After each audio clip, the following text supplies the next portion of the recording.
And there we have it. Welcome to KC Sports Tonight. Marleah Campbell with special guests today, Greg Dailey. Greg, first of all, thanks so much for taking the time today. We know you're a very busy man, but we got a lot to talk about today, starting with the Kansas City Royals clinging on to that final wild card spot. The Tigers just got a win, so now Kansas City is in sole possession of the third and final spot.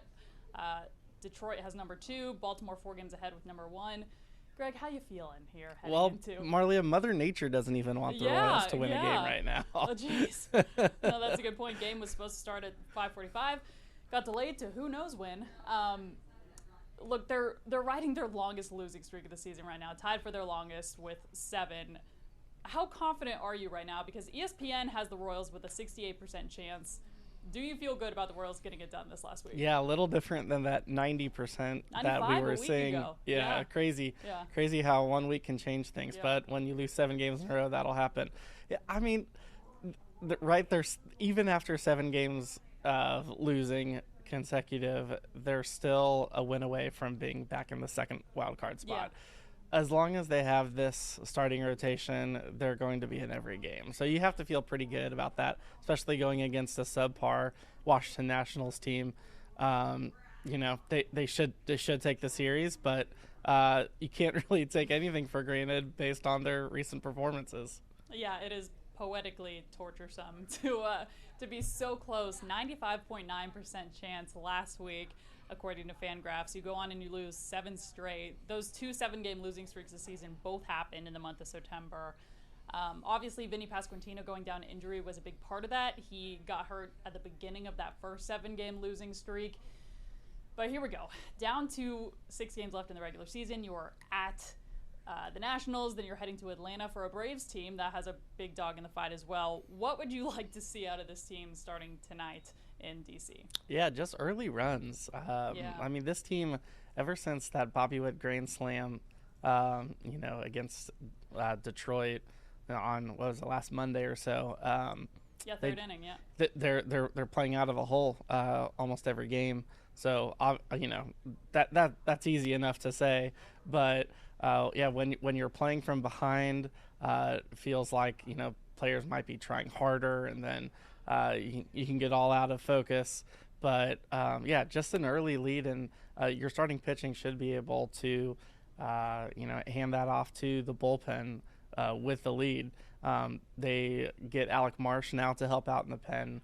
They're elevating Michael Lorenzen back into the starting rotation. So Marsh has been competent as a reliever. He filled in pretty decently when he moved back to the rotation. But that's an extra arm. You got to like your chances with Marsh and Erceg and Bubic and Sam Long even. Carlos Fernandez has been decent. So the opportunity's there. They're not going to face a powerhouse offense in Washington. The bullpen should be able to hold its own to take a series. Yeah, the last 3 games, the Royals have scored 1 run. I mean, they got 0 the other 2. I don't think the math, it doesn't calculate to wins when you only have 1 run over 3 games. Yeah. And you get swept in your final homestand of the season, which was just like a damper of a way to end what's been a really cool. I mean, the Royals lost 106 games last season. They're trying to be the first team in baseball history, which anything in baseball history is so expanded in my mind just because of how old the sport is. First team in baseball history to go from 106 losses one season to making the playoffs the following season. They're so close. I just want to see them punch their ticket to doing that.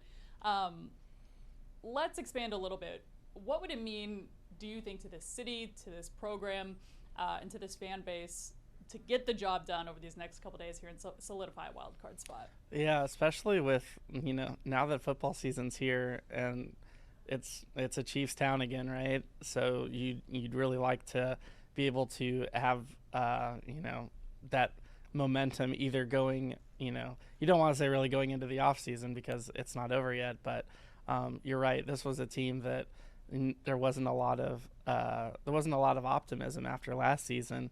And Piccolo was able to work some minor miracles with the free agents that he brought in, and you just said the numbers for winning compared to last year.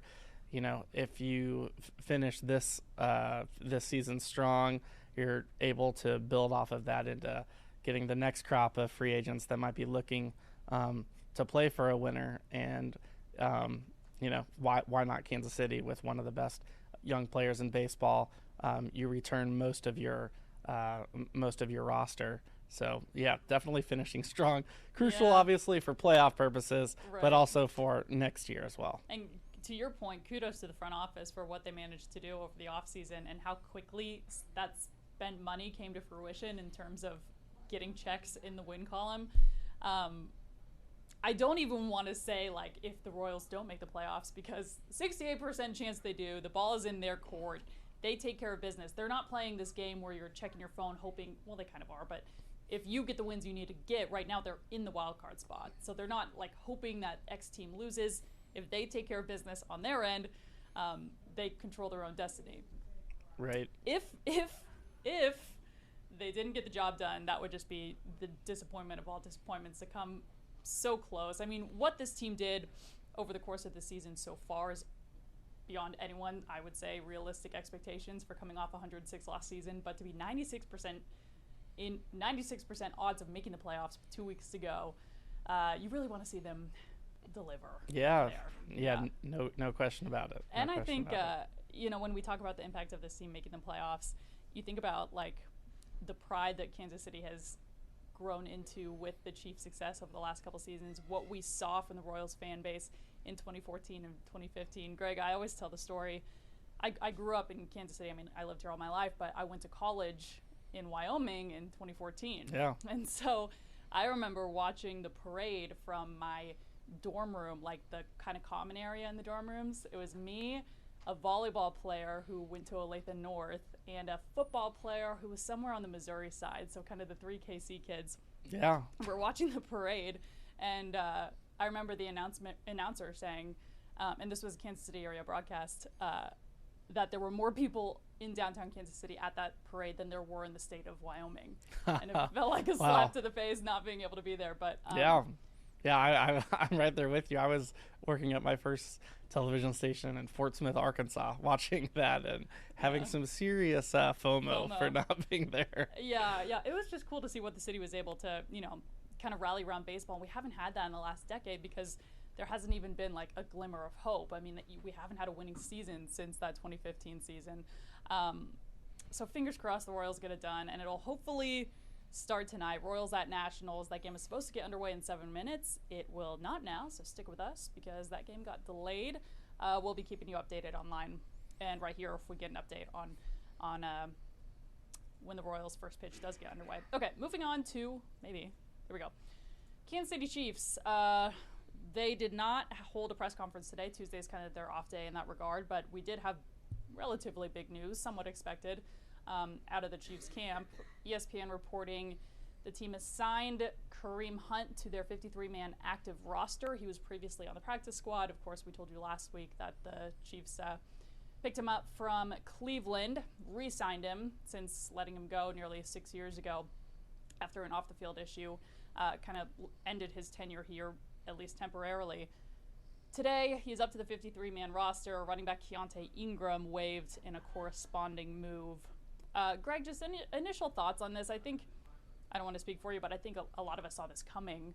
But thoughts on not just Hunt getting activated, but the running back room as a whole in Pacheco's absence, because we got our first look at it Sunday in Atlanta. Yeah, and it wasn't a bad performance, right? Yeah. They combined, they had nearly 100 rushing yards, averaging 4 or 5 yards a carry. I think we have to remember that the Kareem Hunt that the Chiefs are getting isn't the Kareem Hunt that played in Kansas City in 2018. He's averaged 3 yards a carry his last season with Cleveland. It's for sure professional depth, but I think Andy Reid, Matt Nagy have to be really encouraged with what they saw on Sunday night. It did look like that Carson Steele could hold his own. Samaje Perine was a nice change of pace back, and he's proven in the past to be able to catch the ball out of the backfield. I don't know how much of that's Carson Steele's game, but he proved to be, a solid running back on Sunday night, having more than 70 yards on the ground. And if they can, he's coming from college. The pro game, it's a longer season. It's a different. It's a different league, obviously. Steele gets beat up a little bit, just getting used to that change of the wear and tear that can take on a running back. We know how that position is a turnstile, so cannot hurt to have another running back come in and spell him a few downs. But I would still look for Steele to be the featured back, even with Kareem Hunt being on the roster, at least for the next few weeks. Yeah, no, I agree. I thought Steele had a really good showing. And we talked about the running back room as a whole. This is kind of apples and oranges, but to look at the Bengals game versus the Falcons game.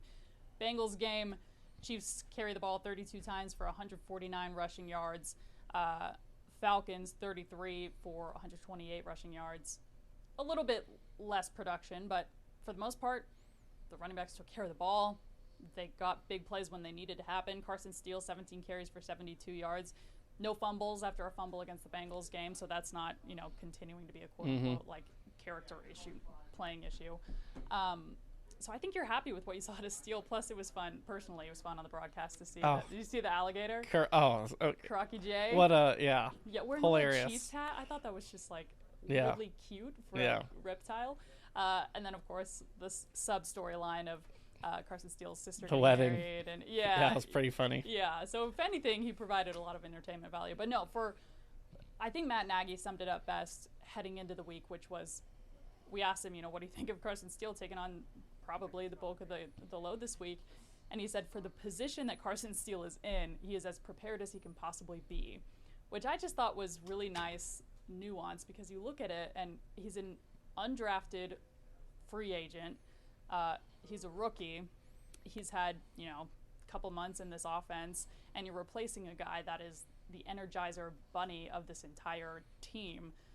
So for him to step in and his first NFL start, going from watching the NFL draft, not hearing your name called, to now starting for the defending champions, kudos to him. I thought he delivered under the primetime lights. Yeah, and you think that, he's not, he can only, improve off of last week. He's going to get another week of learning the offense. I think the trust in his coaching staff is going to increase, and as long as he's got number 15 throwing the ball around, the respect for the Chiefs passing game, the opposing defenses will have to respect that.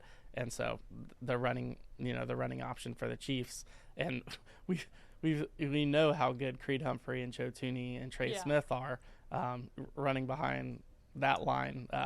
You could have worse situations than what Carson Steele's walking into. That was, I forget if it was Mahomes or Andy Reid after the game, but when asked about Steele and his performance, his first shout out was to the offensive line for the performance that they had. By the way, another interesting tidbit before we move on to the Chargers game, Wanya Morris getting the start again this week. So that's interesting to me, because from the first day of training camp in St. Joe, we were looking at the left tackle position. It wasn't a back and forth battle. At no point in training camp did Morris have the position over rookie Kingsley Suamataia. Right. Literally the first day the full pads came on, it was Kingsley 1, Wanya 2, and it stayed that way until the Bengals game when Kingsley got benched. So such is the business, I suppose. But so it'll be Wanya in Los Angeles, Chiefs 3-0 taking on the 2-1 Chargers. Greg, just initial thoughts heading up to SoFi Stadium. Yeah, I mean, I talked a little bit about this with Jared. It's going to be a close game, because Chiefs and Chargers games are always close games, especially with a Harbaugh coach team. It's going to be, 3 yards in a cloud of dust kind of game. Just lots of running. It's going to be physical. You totally expect a field goal type game, even with the Chargers having so many injuries. We learned late yesterday that Derwin James is going to be suspended this game. That's been, a nemesis for Travis Kelce over the years. Even though Kelce does have good games against the Chargers, he always mentions how difficult it is to go up against Derwin James, just because of how physical of a safety he is. but I would expect this just to be like any other Chiefs game. It'll be a nail biter down to the end. Probably a Butker field goal decides it. Yeah, just typical AFC West game for the Chiefs. The Chiefs have not given us any breathing room over the last couple weeks. I said heading into this week, just make it a 2-score game. Like, just so we can, watch the last drive and relax. Certainly not that way, but the Mizzou grad, Nick Bolton, making a massive play to steal the win on. I like that, yeah. And I pointed this out on KC Sports Tonight Saturday night. Felix Anudike-Uzomah, the K-State kid, had huge a really play. Big play as well. Yeah, huge play. It's good to see him coming along after taking a quote unquote redshirt year last season. We heard Steve Spagnuolo kind of allude to over camp that maybe he wasn't developing quickly early in camp, but getting meaningful reps and making big plays, and that big play in the Super Bowl will always be in his back pocket, but carrying that momentum into this year for sure. Yeah, that's right. You really it does feel like he grows a little bit every single game. Yeah. Not everyone will adapt to the speed of an NFL game or the physicality of an NFL game right away, and it looked like last year he might have been overmatched, but he's a first-round pick. They're going to give him every chance that he can possibly get, and this year he's been, not too bad. Yeah, coming into his own for sure. Okay, moving on to let me ask you one more thing, just because I feel like I have to. Are you concerned about Travis Kelce's production this season or lack thereof? I'm not. Good. Okay. Yeah. that's my opinion. I know that's a lot of folks' opinions, but it is a headline because his numbers are obviously significantly lower than we typically expect for him this time of year. Yeah, I think what we have to remember too is he is a year older, right? He's not going to be as fast as he was last year, but by them not using him as much this year, he's able to be healthier. He did have injury issues last year early in the season, and you're just waiting for him to have a breakout game, and then all this talk goes away. Right. It's just the increased focus on him because he has been such he's been Mahomes' number one target, though, ever since Mahomes has been in the league, maybe with the exception of Tyreek Hill, a little 1A 1B there, but with Rashee Rice kind of assuming that responsibility, Kelce's able to take a step back, and as teams might gravitate their defenses toward Rice, that can only help Kelce and open him up. Yeah, and Mahomes was even asked about this after the game in Atlanta, and he expressed kind of a similar sentiment, which is, one, they're drawing up plays for him, but he's being double and triple teamed, which, did you notice Rashee Rice had a pretty good day? You know, it's not all in a vacuum. Kelce's blocking extremely well also. So I wouldn't hit the concern button. Also, you think about the Bengals game. He had, a 51-yard pickup taken back by a penalty from Kingsley Suamataia.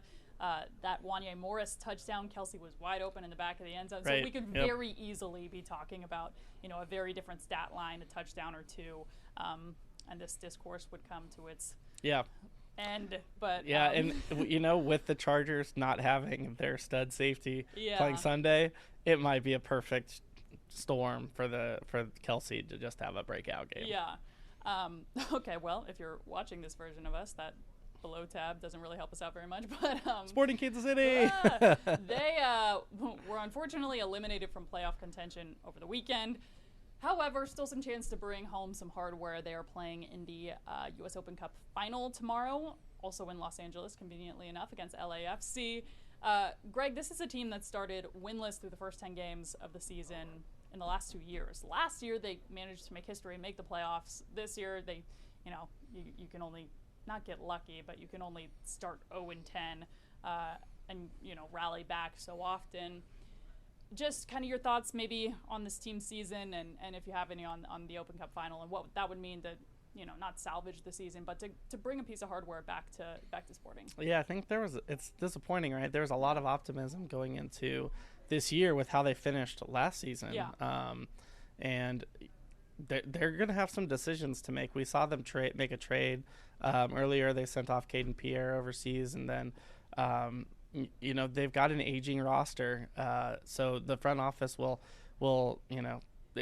a lot of the players that you might have been familiar with over the last few years. I believe Johnny Russell might be a free agent here soon. So tough season, a chance to salvage something. This tournament does mean a lot to Sporting Kansas City, especially because it bears the name of Lamar Hunt. Yeah. It's not an MLS Cup, but it is a tournament featuring, the teams in the U.S. and it's kind of sorry for it escaping my mind, but the winner of this tournament has already qualified for, I can't remember the tournament with Mexican club and Mexican clubs and MLS clubs, but the Sporting has won this tournament multiple times. It's obviously meant a lot to them over the years. You hope they can use the momentum from potentially winning this going into next season. But yeah, it's been quite a challenging year for Peter Burmese, and I would expect a lot of moves in this offseason. Yeah, me as well. Well, tomorrow, I think you alluded to it, or you kind of summed it up perfectly, which is it's a disappointing year collectively, especially with the team coming off of a playoff appearance, but you still have the opportunity to raise a trophy and a meaningful one to Kansas City at that. Plus, this would be their 5th U.S. Cup title, which would be the most in the MLS in the tournament's 109-year history. Yeah. So not too shabby for a quote-unquote disappointing end to a season. With that, just a quick update. No first pitch time for Royals Nationals. Still, right before the show started, we looked up the weather. It said light rain in D.C., but maybe there's lightning. We'll look into it, and there will be, hopefully, if the game is played, we'll have highlights from that tonight at 10 o'clock. But for now, Greg, thanks so much for your time, as always. Yeah, thanks so much. My pleasure. Appreciate your insight.